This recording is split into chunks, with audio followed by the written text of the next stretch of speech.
एक बड़े शादी हॉल में बड़े बड़े लोग उस शादी में हंसी खुशी बातें कर रहे थे। सब लोग दूल्हे की तारीफ कर रहे थे, उसकी काबिलियत, उसकी दौलत, और ये देखकर हैरान हो रहे थे कि इतना बड़ा करोड़पति एक मिडिल क्लास लड़की से शादी कर रहा है। दुल्हन के कमरे में उसे तैयार करने वाली औरतें भी यही बातें कर रही थीं। कितनी किस्मत वाली हो तुम, इतना बड़ा करोड़पति तुमसे शादी कर रहा है। तुम्हारे पापा, जो तुम्हें पहले ज्यादा ध्यान नहीं देते थे, उन्होंने ही ये रिश्ता लाकर शादी पक्की की। सच में किस्मत खुल गई तुम्हारी। अब तक की सारी तकलीफें भूल जाओ और खुश रहो।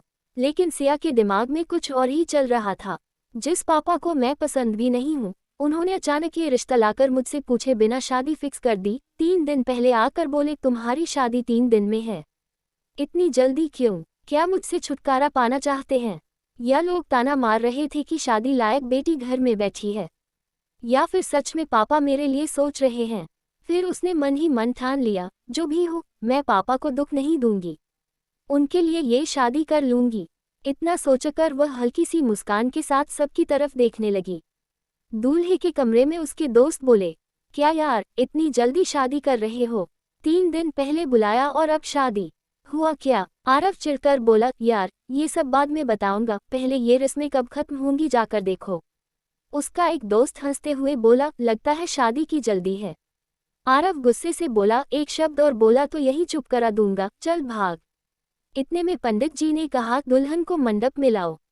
आरव थोड़े चिड़चिड़े मूड में बैठा। सिया अपने ख्यालों में खोई हुई मंडप में आई। पंडित जी ने कहा, लड़की, दूल्हे की आंखों में देखो। पहली बार सिया ने आरव का चेहरा देखा। लंबा कद, घने बाल, चांद जैसा चेहरा, जैसे किसी फिल्म का हीरो हो। सिया शर्मा गई, लेकिन आरव ने बिना देखे ही मंगलसूत्र बांध दिया। शादी की सारी रस्मों के बाद सब लोग आरव के घर पहुंचे। 1 घंटे की यात्रा के बाद कार एक बड़े विला के सामने रुकी। गेट से शुरू हुई सजावट देखकर सब दंग रह गए।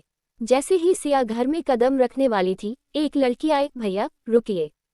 इतनी जल्दी क्यों? उसके हाथ में आरती की थाली थी। आरव ने कहा, तुम जानती हो, मुझे ये सब पसंद नहीं। लड़की बोली, नहीं भैया, आज आपको मेरी बात माननी होगी। आरव ने कहा, ठीक है, लेकिन जल्दी खत्म करो। वह लड़की बोली, सबको नाम बताए। आरव ने कहा, मैं आरव, और ये मेरी पत्नी सिया। पत्नी शब्द सुनते ही सिया थोड़ी देर उसके चेहरे को देखने लगी। लड़की हंसते हुए बोली, भाभी, भैया को बाद में देख लेना, पहले नाम बोलो। सिया शर्माते हुए बोली, मैं सिया, और ये मेरे पति आरव।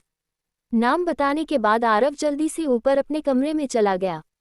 काव्या, वो लड़की सिया को एक कमरे में ले गई। भाभी, आराम कर लीजिए। सिया कमरे को देखते हुए सोचने लगी, इतने अमीर होते हुए भी इन्होंने मुझसे शादी क्यों की?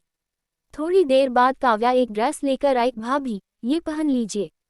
ड्रेस बदलकर सिया बिस्तर पर बैठी अपने पापा को याद करने लगी। क्या पापा मुझे अपनी बेटी की तरह प्यार से बात करेंगे?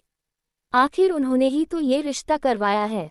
यही सोचते सोचते उसे नींद आ गई। To be continued in next part.